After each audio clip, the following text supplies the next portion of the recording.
अस्सलाम वालेकुम जी, मैं हूं नजमुल हसन बाजवा। आपको हमारे फेसबुक पेज और यूट्यूब चैनल पर खुश आमदेद। नाज़रीन किराम, आपको ईद का दूसरा दिन बहुत बहुत मुबारक हो। अल्लाह करे ये ईद पाकिस्तान के लिए खैर का पैगाम लेकर आए। अल्लाह करे पाकिस्तान की खैर हो। नाज़रीन किराम, मैंने आज तक कोई ईद इतनी सियासी नहीं देखी है जितनी सियासी ईद ये हो चुकी है। हर तरफ सियासत की बात, आप गली मोहल्लों में देखें सियासत डिस्कस हो रही है, आप बुजुर्गों में बैठ के देखें सियासत डिस्कस हो रही है। और क्यों ना हो, कल देखें पहला दिन था ईद का और ईद के पहले दिन तक को जाया नहीं किया गया। इस पर भी तहरीक इंसाफ की कोर कमेटी का इजलास हुआ, कोर कमेटी के लोग बैठे, अहम तरीन डिसीजन लिए गए। कल भी प्रेस कॉन्फ्रेंसेस हुई, आज सुबह से प्रेस कॉन्फ्रेंसेस का सिलसिला जारी है। आज सुबह से प्रेस कॉन्फ्रेंसेस हो रही हैं, बातचीत की जा रही है। और अभी कुछ देर पहले डॉक्टर शहबाज गिल ने एक बड़ी अहम प्रेस कॉन्फ्रेंस किया है। बाजवा डॉक्ट्रिन का नाम लिए बगैर डायरेक्ट उस बारे में बात की गई है। और इसके अलावा शीरी मजारी की जानिब से कुछ अहम ट्वीट किए गए हैं जिसमें फौजी तर्जुमान यानी कि DGI-SPR को टैग करके कुछ सवाल पूछे गए हैं। यानी कि अब तो आमने सामने की बात हो रही है, यानी कि अब तो मतलब देखें आमने सामने की जो है ना वो एक लफ्जी गोलाबारी हो रही है। सो इस बारे में मुझे आपको डिटेल से बताना है। कल से लेकर आज तक होने वाले तमाम इवेंट्स के बारे में बताना है। कुछ इंतहाई अहम चीजें हैं जो शहबाज शरीफ है उनकी जानिब से भी हंगामी तौर पर एक टीम बनाई गई है जिसमें उन्होंने कुछ जर्नैलों से राब्ता करने के लिए कहा गया है। वो कौन से जर्नैल हैं, ये क्या कहानी है। और दो गैर सियासी शख्सियात के इकट्ठे होने की बात की जा रही है। दो गैर सियासी शख्सियात, अगेन गैर सियासी शख्सियात, दो गैर सियासी शख्सियात मफादात के लिए बताया जा रहा है इकट्ठी होगी और इंतहाई अहम शख्सियात है वो। ये पूरी कहानी क्या है मैं A to Z आपको बताता हूं। अभी कुछ देर पहले जनाब डॉक्टर शहबाज गिल ने बात की है और डॉक्टर शहबाज गिल ने जनाब डायरेक्टली बाजवा डॉक्ट्रिन का नाम लिए बगैर कहा जी हमें एक डॉक्ट्रिन दिया गया था, हमने कौम को एक डॉक्ट्रिन दिया था। इसी डॉक्ट्रिन यानी कि रूस का दौरा उसी डॉक्ट्रिन के तहत हुआ था। यानी कि अगर वो गलत था तो वो फिर डॉक्ट्रिन भी गलत था, ये कहने की कोशिश की गई है। आपको ये मालूम है कि बाजवा डॉक्ट्रिन के अंदर हमने ये पाकिस्तान ने ये फैसला किया था कि हम किसी धड़ेबंदी का शिकार नहीं होंगे। तो शहबाज गिल ये कह रहे हैं कि हमने तो उसी डॉक्ट्रिन के तहत रूस में गए थे जहां पर हमें 30% सस्ती गैस मिल रही थी, 30% सस्ता पेट्रोल मिल रहा था, 30% सस्ती गंदम मिल रही थी। तो अगर वहां जाना गलत था तो उनका मतलब नाम लिए बगैर वो ये बात कर रहे थे तो फिर वो उस डॉक्ट्रिन के तहत ही था ना। और अब वो कह रहे हैं कि अब जब आप एक खास मुल्क की मानकर, एक खास मुल्क की मानकर, अभी साम्राज्य की मानकर आप खास तरीके से जो है ना वो अपने फॉरेन पॉलिसी को बढ़ाएंगे तो आप धड़ेबंदी के शिकार होंगे। तो क्या ये उस डॉक्ट्रिन के तहत गलत नहीं होगा? यानी अब वो डायरेक्टली जो है ना वो शहबाज गिल ने सवाल किया। शहबाज गिल ने कुछ और बातें की हैं, वो ये कह के गए हैं कि जनाब हमने जो है ना वो 3700 अरब रुपए से 6100 अरब रुपए तक, 6500 अरब रुपए तक टैक्स कलेक्शन लेगी और बड़ी सारी हुकूमत की परफॉर्मेंस बात की है। क्योंकि मैं जल्दी जल्दी आप तक मेन पॉइंट्स पहुंचाना चाह रहा हूं, लिहाजा मैं इस तफसील में नहीं जाऊंगा। इसके अलावा जनाब सिर्फ बात यहां तक महदूद नहीं है जनाब, अगली कहानी सुने शहबाज गिल की कहानी के अलावा जो मुझे लगता है कि ज्यादा डेंजरस है। इस वक्त जो तहरीक इंसाफ की सबसे बड़ी सिपाही बनती हुई नजर आ रही है वो बनती हुई मुझे नजर आ रही है शीरी मजारी। शीरी मजारी की जानिब से इस वक्त जो है वो जिस कदर तनकीद की जा रही है नाम लेकर सीधा, वो बड़ा ही इस वक्त हैरान कुन है और बड़ा ही जो है ना वो अचंभे वाला है। शीरी मजारी का ये ट्वीट सुनिए, मैं एक एक लफ्ज आपके सामने पढ़ के सुना रहा हूं, आपको अंदाजा होगा कि वो क्या कह रही है। वो कह रही है This is the corrupt lot gifted to us by the regime change conspiracy supported by dark shadows। यानी कि ये regime changes की वजह से जो हमें ये लॉट मिली है ना, करप्ट लॉट, यानी कि उन्होंने मरियम नवाज,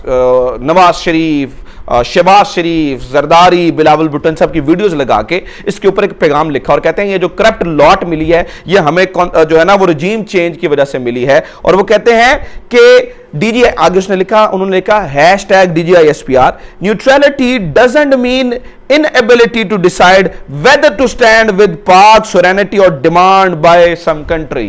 वो कहते हैं कि DGI-SPR साहब, वो आप देखें शीरी मजारी क्या कह रही है और डायरेक्ट नाम लेके कह रही हैं DGI-SPR साहब न्यूट्रलिटी का मतलब ये नहीं होता। और ये भी कि मैं ताजा तरीन ट्वीट आपको बता रहा हूं, DGI-SPR साहब न्यूट्रलिटी का मतलब ये नहीं होता, न्यूट्रल होने का मतलब ये नहीं होता कि आप पाकिस्तान की सोवरेनिटी यानी कि पाकिस्तान की खुद मुख्तारी और किसी खास मुल्क की डिमांड्स के बारे में फर्क ही ना महसूस कर सके। ये इससे पहले हमने नहीं देखा। जिस तरह से DGI-SPR का नाम लेके बात की जा रही है और जिस तरह से कहा जा रहा है ना, ये मेरे ख्याल से मैंने तो पहले नहीं देखा। और वो कहते हैं कि this is capable for looters, और वो कहते हैं कि this is a cable of looters आगे द सम कंट्री हैज।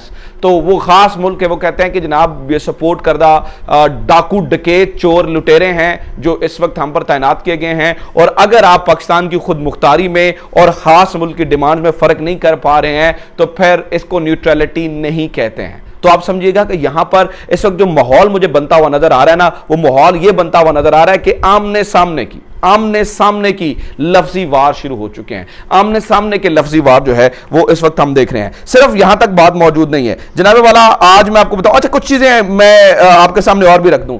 लगता है कुछ ऐसे लोग लॉन्च किए जा रहे हैं जो कि इमरान खान के खिलाफ एक बयानिया बनाने के लिए लॉन्च किए जा रहे हैं, जैसे जिनमें एक बड़ा नाम शाहिद अफरीदी का है। शाहिद अफरीदी से दुनिया मोहब्बत करती है, पाकिस्तान बड़ा मोहब्बत करता है, लेकिन पिछले कुछ दिनों से आप शाहिद अफरीदी के बयानात देखें। शाहिद अफरीदी के पर्टिकुलरली बयानात ऐसे हैं जैसे ऐसा लगता है कि इमरान खान ने बड़ी गलतियां की, हमें उनसे बड़ी उम्मीदें थी, दिस एंड दैट।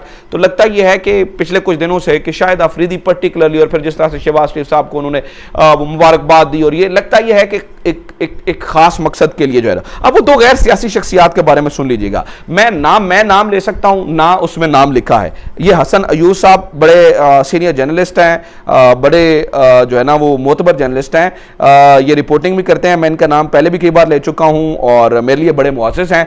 इन्होंने इस बारे में कहा है, इन्होंने इस बारे में कुछ लिखा है, वो मैं आपके सामने एज इट इज रख रहा हूं। उन्होंने कहा जी दो गैर सियासी शख्सियात हैं जो कि इस वक्त इकट्ठे हो गई हैं और वो कहते हैं कि एक दूसरे से फैज याब हो रही हैं। वो कहते हैं दो गैर सियासी शख्सियात मुश्तरका मफादात की खातिर पहले अलग हुई, अब मफाद ने इन दोनों को इकट्ठा कर दिया है, एक दूसरे को फैज याब कर रहे हैं। जबकि दूसरा जो कभी में माजी में जनरेशन वॉर को, उन्होंने इसमें हिंट दे दिया कौन सी दो गैर सियासी शख्सियात हैं। मैं नाम नहीं ले सकता क्योंकि उन्होंने नाम नहीं लिखा, सो मेरा नाम लेना बनता नहीं है। वो कहते हैं दो गैर, एक जो एक दूसरे को फैज याब कर रहे हैं, जबकि दूसरा जो कभी माजी में जनरेशन वॉर को देखता था वो अपनी पुरानी नाराजगी भुलाकर दोबारा दोस्त बन चुके हैं। यानी कि ये दो बंदे जो हैं, वो बताया जा रहा है कि ये दो बंदे जो है वो अब दोबारा दोस्त बन चुके हैं। अब आ जाते हैं शहबाज शरीफ साहब की जानिब कि शहबाज शरीफ साहब ने किन जर्नैलों से रब्ता करने का सोचा है। ये जनाब हमारे दोस्त साकिब विर्क ने हमें ये रिपोर्ट भेजी है। उन्होंने बताया है कि जनाब इस वक्त दो चीज़ों से शहबाज शरीफ साहब बहुत परेशान है। अवामी सपोर्ट और दूसरा एक्स सर्विसमैन सोसाइटी जो है। ये एक्स सर्विसमैन सोसाइटी ये जो साबिका रिटायर्ड जर्नैल, ब्रिगेडियर्स और ऑफिसर्स की एक सोसाइटी होती है, इनकी वजह से बड़ा प्रेशर बना हुआ है। मतलब इनके ओपिनियन से, इनके ख्यालात की वजह से जो हाजिर सर्विस जर्नैल है, डेफिनेटली देखें वो जूनियर्स होते हैं, ये वो जो रिटायर्ड हो गए होते हैं वो सीनियर होते हैं, तो उनकी सोच, उनके कमेंट से एक फ़र्क पड़ता है इदारे पे। तो बताया जा रहा है कि शहबाज शरीफ साहब इस चीज़ से बड़े सख्त परेशान है और उन्होंने यह फैसला किया है कि जल्द अज जल्द हंगामी तौर पर एक्स सर्विसमैन के जर्नैलों से रब्ता किया जाए। इसके लिए शहबाज शरीफ साहब ने एक कमेटी तश्कील दे दी है और उस कमेटी को कहा गया है कि आप एज सून एज पॉसिबल जो है वो इन लोगों से रब्ता करें और इन लोगों से रब्ता करके आप जो है ना वो मेरी मीटिंग फिक्स करवाएं, ताकि जो है ना वो यहाँ पर जल्द अज जल्द जो है वो हम अपनी चीज़ें जो है ना वो दुरुस्त कर सकें। शहबाज शरीफ बड़े ही ज़्यादा इस वक्त जो है ना वो सुलह के हामी नज़र आ रहे हैं और वो शहबाज शरीफ साहब कहते हैं जो एक वर्किंग रिलेशनशिप बना हुआ है वो ख़राब ना हो। लेकिन नाज़रीन के नाम मैं खबर दे रहा हूँ आपको, वो वर्किंग रिलेशनशिप ख़राब हो रहा है। उसकी वजह मरीम नवाज साहिबा, राना सनाउल्लाह साहब ये कुछ ऐसी हरकत कर रहे हैं, मतलब मुबैना तौर पर, जिसकी वजह से वहाँ से सख्त पैगाम आ रहा है और वहाँ से जो है ना वो सिचुएशन कुछ ठीक नहीं है। अब मरीम नवाज साहिबा की कल की जो वजाहत है वो वीडियोज़ वाले मामले पर, और जो उन्होंने कहा जी मेरा इन वीडियो से कोई ताल्लुक़ नहीं है, वो इस बात की निशानदही करता है। और वो एक बात ये भी कहते हैं, मतलब देखें ना मरीम नवाज की ये वजाहत करना, ये फिर किसी और तरफ भी इशारा करती है।